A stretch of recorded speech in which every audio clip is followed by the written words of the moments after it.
Actually, I'm 42 years old. I'm not married, and I live in Canada. I don't have any female friends. Actually, I have female friends, but the friendship doesn't last no longer than 1 month or something. It's going to be an argument, and then and again it repeats with people, and there's something wrong with me because actually I treat them very friendly, very nice, as much as I can. But it's not going to work. I have a feeling that they take advantage of it, and after that, I become angry, and then I will say to myself, okay, I should put an end on this relationship. That's why I stopped talking to them, and the only female friend that I have is in Iran, and I don't have any female friends, not more than one. Okay. I got it. So you don't have a lot of female friends, and then when you do have the female friends, before very long, a month or so into it, you have some kind of argument with them, or you get angry at them, and then it gets all messed up. Is that right? Yeah. Okay.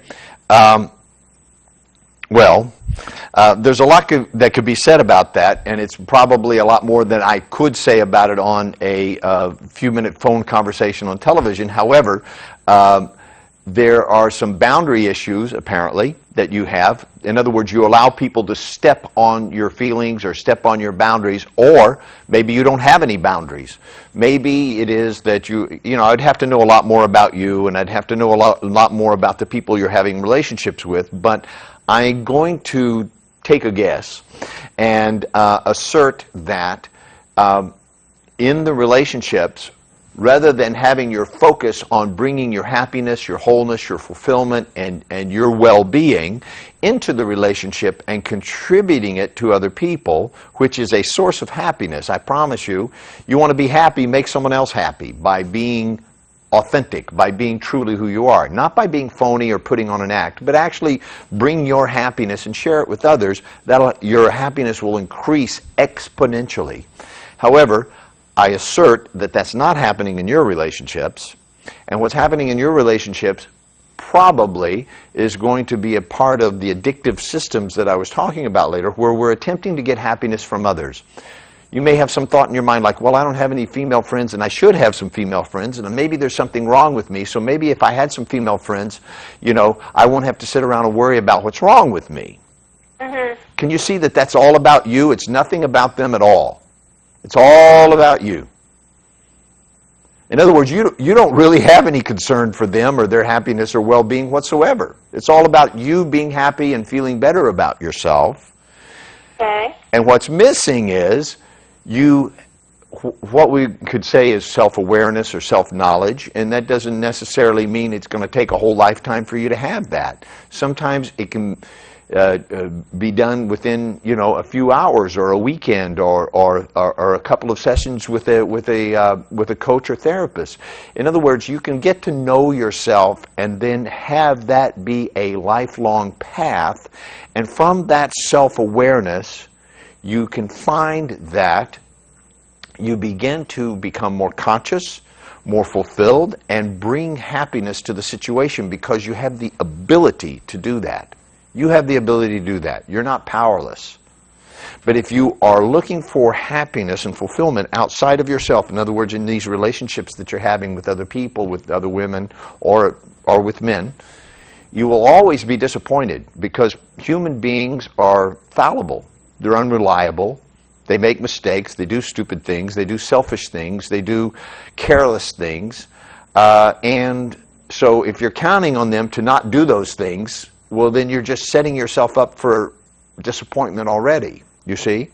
Yeah, you're right. If you're counting on, you're not going to find a perfect friend or a perfect mate. Everybody, if you're committed to another person, you will absolutely, I guarantee it, automatically, every time be disappointed. Sooner or later, they're going to get you. They're going to hurt your feelings because you think they're supposed to make you happy, but they're not. You are responsible for making yourself happy, and part of that means happiness can only exist within certain boundaries. Okay?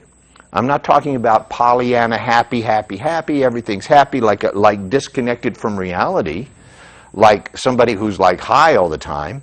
I'm talking about an authentic sense of well-being. That's happiness. When all is well, you may be not dancing on the rooftop, but you're well. That's a kind of happiness that's maybe quieter, more subtle, but it's real. But a kind of happiness that comes from within inside of you, in which you have a source of well-being that you can bring forth like that at a moment's call and bring it to another human being. And even if they do something that is, quote unquote wrong or bad or that doesn't fit with your version of how things should be, or let's say they step over some personal boundary that you have, you're able to, from a place of centeredness, self-awareness, and happiness, go, hey, you know what? That hurt my feelings. When you did that, I felt bad, and so I got mad at you, and then I didn't want to talk to you anymore, and then I thought about our friendship being over, but I realized I really want to have a friendship with you, so can we, not do that anymore? I request that you don't do that thing that, I get upset about. Can you see how a person like that could begin to continually have more and more friends and generate well-being in relationships, and being that authentic with another human being would cause a kind of closeness and intimacy that would be lasting? Can you see that? Hello? Hello. Yeah. Yeah, you're right. I understand. Yeah. Sometimes I don't have any boundaries, you're right. Mm-hmm. And sometimes I expect people to be perfect, and, I feel disappointed when I see something that I don't expect it. Yeah, you're right. Yeah, when we bring expectations to our relationships, that is antithetical to love. And what we're really saying in the silence, I call this, there's a conversation that's always going on, okay, all the time. Mm-hmm.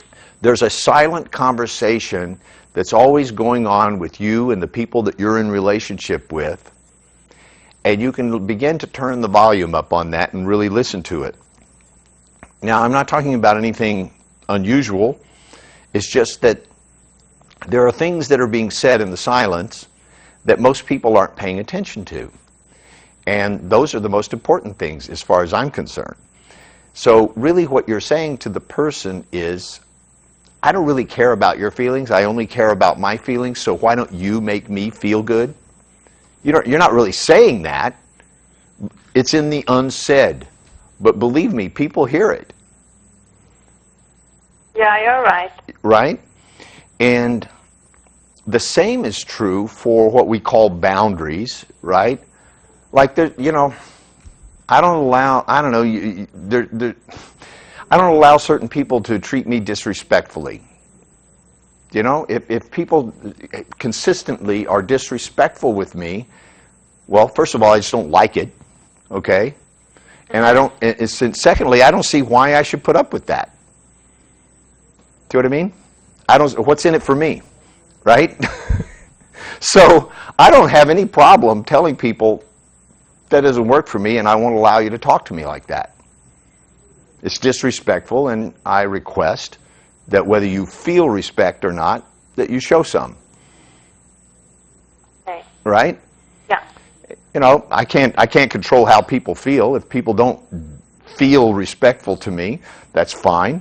That's okay with me. It's not my problem. How you feel is it's none of my business how you feel. My business is how I feel. And I don't like it when people talk that way, so I don't have a problem telling people, hey, don't raise your voice to me or don't talk to me in that manner. You see? And so you may have something like that like a boundary that you may need to put with people, Sometimes people, if they don't know your boundaries, they just kind of step on them without realizing it. Yeah. Yeah? And so it's healthy to begin to establish boundaries and maintain them, but in a loving and gentle way, and sometimes you have to be firm.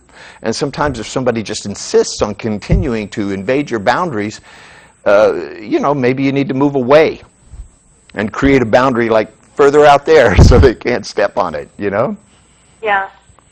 Okay, I hope this has helped you.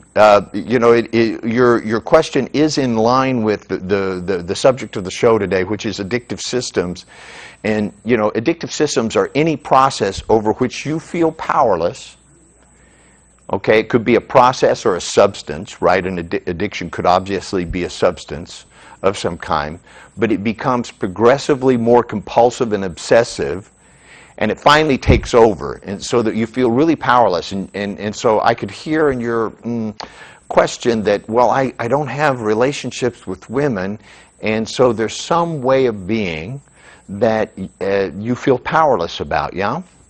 Yeah, I think among women there is a game that they know how to play that game, but I don't know how to do that. And when some women are talking together, I'm like a person that is not comfortable to that group, and I have a feeling I don't have anything to say. I don't know what should I do. Right. You know. I understand. I understand totally. I understand completely. Well, I hope this has helped, and I hope that you will find women that are in line with the kind of person that you like to be with, that you want to be around, and that you want to pursue relationships with. I also encourage you, if you said you're in Canada, if you're in the Toronto area, to attend the Happy Relationship Seminar that will be in Toronto in April.